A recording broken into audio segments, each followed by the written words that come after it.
వేన్నీళ్లలో చన్నీళ్ళు, చన్నీళ్లలో వేన్నీళ్ళు. ఇప్పుడు ఇందులో ఏం జరిగింది అంటే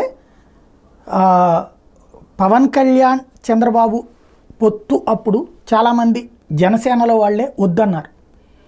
మనకి తర్వాత ఫ్యూచర్ దెబ్బ అంటే ఈ దఫా నా మాట వినండి, నా వ్యూహం గమనించండి, అర్థం చేసుకోండి అన్నారు.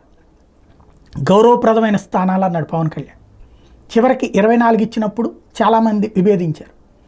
వినండి, అర్థం చేసుకోండి అన్నారు. చంద్రబాబు నాయుడికి అదే చెప్పారు. ఇప్పుడు మళ్ళీ మనం వెంట పెట్టుకెళ్తే కష్టం, మళ్ళీ వాళ్ళకి సీట్లు ఇవ్వాలా, బీజేపీకి సీట్లు ఇవ్వాలా, మనం ఈ దఫా గెలిచేయబోతున్నాం. లేదు, మనకు మనిషి తోడు కావాలి, గ్రౌండ్ లెవెల్లో తోడు కావాలని చెప్పారు చంద్రబాబు.